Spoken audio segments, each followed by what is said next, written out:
I'm Audrey. And I'm Ashlyn. And welcome to another one of our Critter, Chitter, Chatter series. Today we're going to be feeding one of our corn snakes we have right here named X. Audrey, what are we going to be feeding X today? Well, it's not going to be my lunch of pizza. It's going to be something else. These guys are carnivores, meaning they're going to eat some type of meat. Now, since they're native to Virginia, we're going to have to find and feed them something that would also live in Virginia. Hint, it's related to why they're called corn snakes. So I'm thinking something that could live in a cornfield, like a mouse maybe? Exactly. These guys out in the wild will eat mice, they'll eat rats, they'll even eat smaller birds or other rodents they can get their mouth on. Today here at the Children's Science Center, we're going to be feeding them mice. Now, as a disclaimer, we're not doing any live feeding, but we are doing feeding of dead mice to our snake. So if it's something you may not want to watch, good time to check out another one of our videos. All right, so we have our snake in a habitat different than where it normally lives, and that's for a couple different reasons, both for the safety of the snake and the safety of us too. So the snake knows that we're not food when we go to take it out.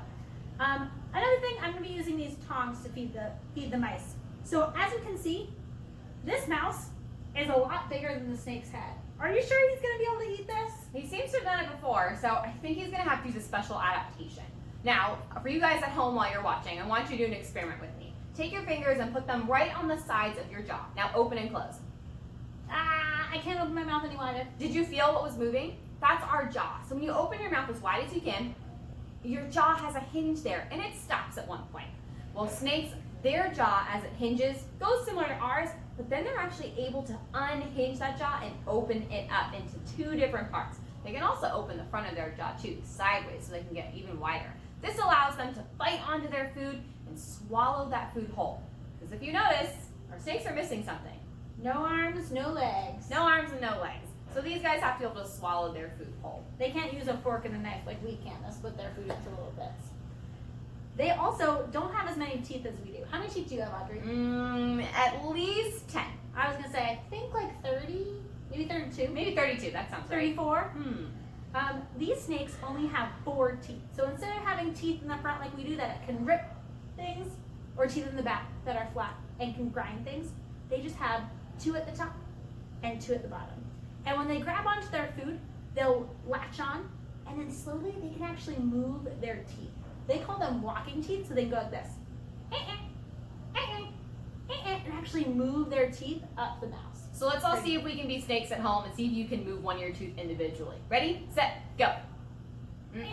I don't think I can do it. Only if you maybe have some baby teeth that you're getting kind of wiggly and ready to lose can we do that. Otherwise, our teeth all stay put. So now if you notice, Ashlyn's got the mouse hanging there waiting for our snake to get to it. And our snake's kind of slithering around. And can you tell us, Ashlyn, there's something that's kind of happening he's trying to find? Yeah, he's sticking his tongue out like this. You want to stick our tongues out? So our tongues have this kind of wide, flat shape. Their tongues are forked, which means there's a space in the middle.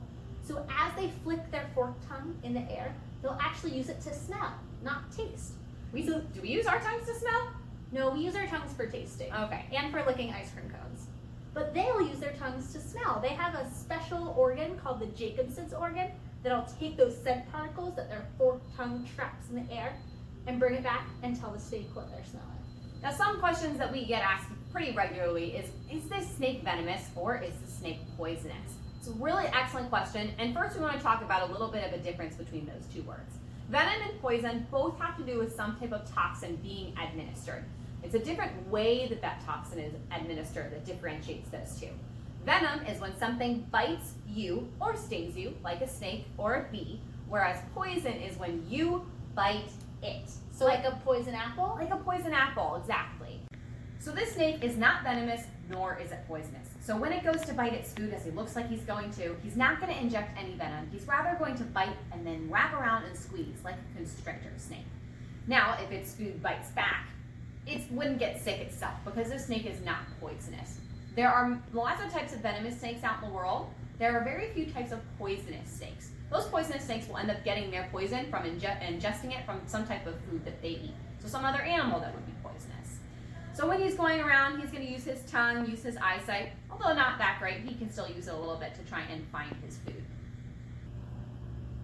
So one thing we have to do for our snakes is warm up their food. Just like with pizza, it's a lot easier to smell warm pizza than cold pizza. And it looks like that's done the trick for our snake here. Now what we get to do is we're gonna watch and see how wide his jaw can go, see if we can unhinge those bones so we can get that mouse all the way down. And we talked about the walking teeth before too. See if you can see that his teeth moving as he gets the mouse further and further down. You'll actually notice as he eats the mouse, you can see the lump through most of the body because snakes, instead of having a stomach right in the middle like we do, have a long and thin stomach. Actually, most of their internal organs, like their liver and their stomach, are long and thin so they can all fit inside their long shaped body. You can see he's also curling up, exhibiting that python or kind of constrictor behavior as they do to find and hunt their food. And the scales are starting to stretch out. They have nice and stretchy scales that'll move as they get the mouse down. Another important thing about their scales is that's another way that helps them move across surfaces. Since they don't have arms or legs, they have to find different ways to move. Most of us have heard of the term slither before. That's when snakes use their strong muscles to move and glide across different surfaces. Well, their scales help them do that. Think about if you've ever tried to run across a carpet in socks versus your bare feet. Which one's a little bit easier? Our bare feet, right? Well, these guys, since they have no hair on them, they're covered in scales, allows them to slide across surfaces. Even the scales underneath their body are a little bit different than the scales on top. They're a little longer, a little thinner that help them grip. So like when I put my socks on and I'm trying to slide across the floor, I'm kind of being a snake? Maybe if you took your socks off, then we'd be a little bit more like a snake. Their scales are also a helpful way for us to identify our different snakes. This is our snake X, and he has a brother named Agent. The way that we can tell those two apart is by their scale patterns. It's just like if you were Ashlyn to look at your fingerprints and then look at mine. They'd be completely different from each other. Well, the same thing with the snake's pattern. Even though they're both orange corn snakes, they're albino corn snakes, we can tell them apart because X has a particular X pattern down near his tail, where Agent does not. Agent has a little bit more of circular color patterns. Now, if you were timing that at home, that was probably 2 minutes or so for him to get all that food down, a little faster than we eat, right? A lot of people see snakes after they eat and they say, oh, he's yawning, maybe he's tired. What he's actually doing is putting his jaw back together. He's rehinging that together so it sits just quite right afterwards. And this was a pretty special thing to get to see our snake eat because they only eat once a week. They don't need to eat every day like we do. They have a slower metabolism, which means they'll take more time to digest their food. We're going to let X finish and digest this mouse and get ready to feed him some more. We thank you for joining us today on this snake feeding for our Critter Chitter Chatter. Hope you join in again next time.